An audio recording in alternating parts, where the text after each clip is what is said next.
This will be the last video before we start actually forming verbs. But this is a very important video because it has to do with the accentuation of verbs. And accentuation is a fundamental point of spelling in Greek. So the accentuation rule for verbs is called recessive accentuation. Oops, that's a C. Recessive accentuation. And it has to do with the length of the last syllable in the verb. Let's pick a verb here. Oops.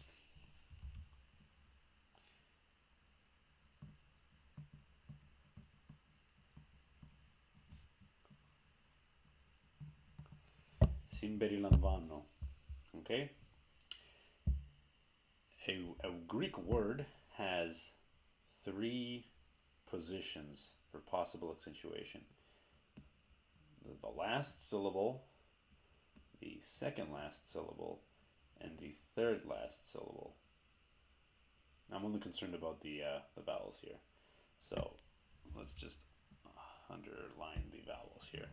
So the last syllable is called the ultima. Ultima means the last in Latin. The second last is called the penult, or it's called the penultimate syllable. And then the third last is called the antepenult, or the antepenultimate syllable.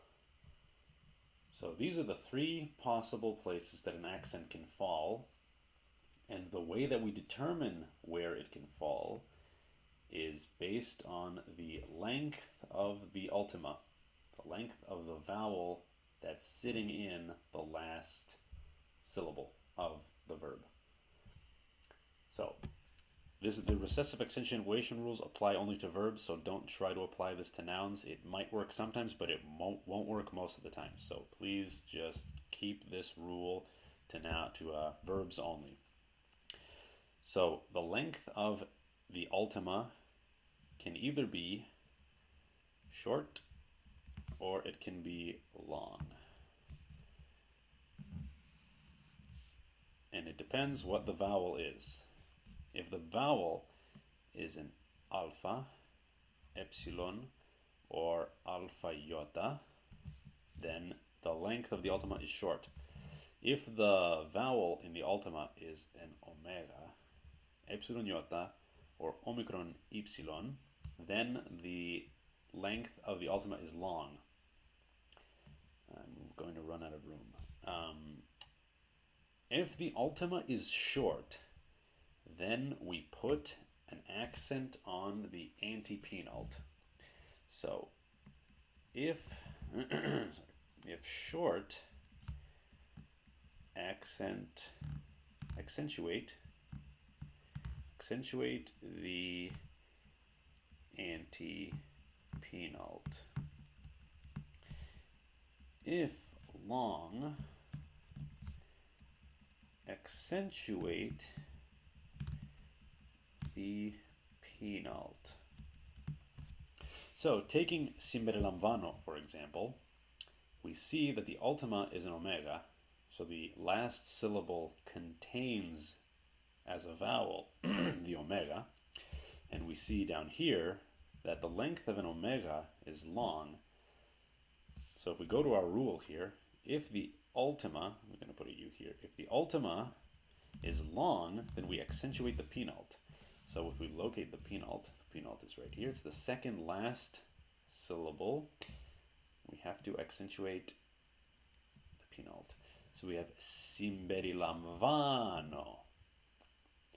If this were a different letter, if let's say it were epsilon iota instead, it would still be long, so we would still be accentuating the penult. So it would be Simberilanvani, If the ultima were, let's say, an alpha, get rid of this, then the alpha is short, so the ultima would be short.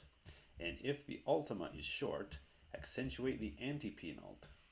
So the anti-penult is our third last, or our third last syllable, the anti-penult. So we would accentuate this. So it would be simberilamvana, just as an example. So using recessive accentuation, there is never a time where you shouldn't know how to accentuate the verb. Never. 100% of the time, you will know exactly where to put the accent. So if you focus on learning recessive accentuation, you will always get your verbs 100% right and accentuation wise. A lot of people have trouble with accentuation, especially in ancient Greek, but ancient Greek follows the same rules for accentuation. This is where I got this rule from.